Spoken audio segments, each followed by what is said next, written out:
Mega bilang hubungan Bu Mega dengan Pak Presiden itu baik-baik saja, tapi kita tahu dinamika belakangan politik Pak Presiden dan Bu Mega cukup digambarkan sama publik cukup panas, Pak. Ada rencana pertemuan Pak Presiden dan Bu Mega dalam waktu dekat, Pak, kira-kira? Saya belum tahu jadwalnya, ya belum tahu kan. Dalam bulan Agustus ini kan juga ada banyak event ya. Yang jelas nanti pada tanggal 16 ada pidato kenegaraan, terus kemudian tanggal 17 ada upacara detik-detik proklamasi, di mana nanti Presiden akan hadir menjadi inspektur upacara di IKN. Untuk Bu Mega sendiri sebenarnya sudah diundang belum sih, Pak?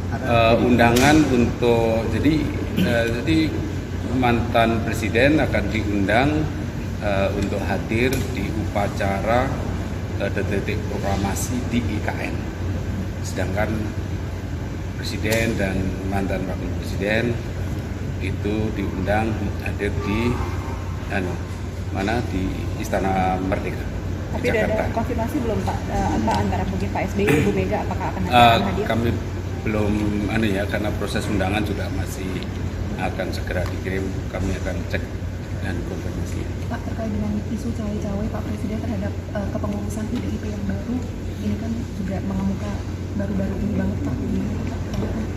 SK kepengurusan baru katanya sudah ada. Iya, ini tadi saya tunjukkan ke Pak Presiden, beliau juga ada berita apa ini gitu. Padahal kita beliau sama sekali tidak tahu sama sekali mengenai hal itu. Jadi nggak ada sama sekali cerita itu. Pak, soal mobil sewa yang di IKN itu kan katanya angkat 25 juta per hari Pak, dan katanya butuh 1.000 unit Pak, itu gimana tanggapannya? Jadi untuk apa untuk upacara? Jadi untuk upacara ini kan kapasitas IKN, infrastruktur di IKN sendiri sangat terbatas, dan juga jalur transportasi dari Balikpapan ke IKN juga terbatas, tol belum sepenuhnya jadi, bandara di IKN juga belum jadi. Ini tol dan bandara ini diperkirakan jadi di akhir Agustus awal September. Jadi untuk pelaksanaan upacara detik-detik proklamasi di IKN kita masih menghadapi kendala itu sarana prasarana transportasi. Oleh karena itu tantangannya bukan hanya jumlah mobil, tantangan yang paling karena terbatas maka kita akan menggunakan bus gitu. Jadi kita akan memfasilitasi transportasi berupa bus untuk menuju tempat upacara. Jadi kita bagi-bagi tugas. Sewa-sewa tersebut. Kalau itu kan kalau penyelenggaraan upacara itu kan memang dibiayai oleh negara ya. Tidak ada masalah setiap tahun juga. Itu dikritik terlalu mahal gitu Pak, 25 juta per hari untuk angkat gitu. Oh iya, itu kan lokal, pasar lokal, itu bukan kita. Dan kita besok nggak akan menggunakan itu kan, kita akan menggunakan. Berapa Pak bisnya Pak nanti? Aduh, nggak tahu. Itu bis listrik berarti ya Pak? Atau bis gas? Kan ada juga keterbatasan infrastruktur yang ada di sana kan. Kita harus menyediakan banyak bus, itu pun kita sudah berkoordinasi dengan aparat setempat, aparat di Kaltim, Pemda, Pemkab, dengan Kapolda, dengan Pangdam, bersama-sama berkolaborasi untuk agar apa yang dibutuhkan dalam proses detik-detik proklamasi itu bisa tercukupi. Pak Menteri, soal PP kesehatan kan itu cukup progresif, tapi belakangan banyak juga masyarakat yang menyuarakan soal misalnya kontrasepsi untuk remaja menjadi perhatian itu kurang sesuai sama budaya segala macam itu. Aduh, tanya Pak Menkes lah, ya. Kalau anggaran upacara IKN akhirnya membengkak nggak Pak? Tadi kayak transportasi. Ya karena upacara sekarang itu kan diselenggarakan di 2 tempat, tentu saja anggarannya ya tentu lebih besar daripada sebelumnya, tetapi tidak signifikan. Nggak hafal lah saya. Berapa kali lipat Pak? Aduh, mungkin Pak Kasatgas yang lebih tahu. Pak, penggunaannya bus itu tadi bus yang biasa atau bus listrik? Tergantung ketersediaan di tingkat lokal. Atau campur gitu? Ya, kan tergantung ketersediaannya di sana. Berarti izin kemarin kan Pak Pratik sempat bilang katanya banyak ormas yang nanti untuk ikut upacara di IKN. Ormas-ormas apa saja Pak mungkin bisa disebutkan?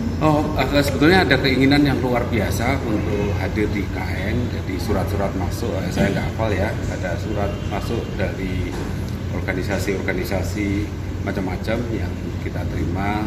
Tapi kami sampaikan bahwa peserta upacara di IKN itu adalah by invitation ya, kita yang ngundang karena sekali lagi itu kan sangat-sangat terbatas. Kita fokus pada peserta dari masyarakat lokal.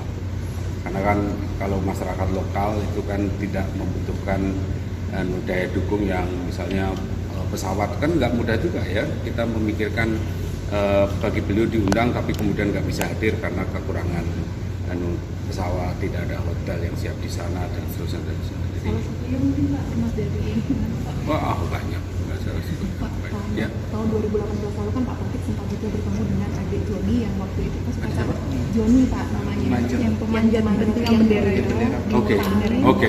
Waktu itu kan Pak Presiden juga Iya. bukan Joni mengungkapkan kepada Presiden jika ditanya akan masuk TNI dan sekarang dia mendaftar TNI tapi tidak diterima. Oh tidak gitu. lulus. Saya nggak tahu ya. Ini menjadi viral karena Joninya meminta Pak Presiden untuk Oh gitu. Janji. Oke. Ya mungkin kan ada parameter juga ya, saya nggak tahu. Tapi kami akan cek. Tentu saja kan ada proses seleksi. Oke, saya kira itu ya. Sidang kabinet Pak, apakah bahasannya tentang apa gitu? Apakah sudah ditetapkan? Jadi itu sidang kabinet paripurna. Tentu saja pembahasannya akan lebih bersifat umum ya. Lebih seperti sidang kabinet pada paripurna pada umumnya.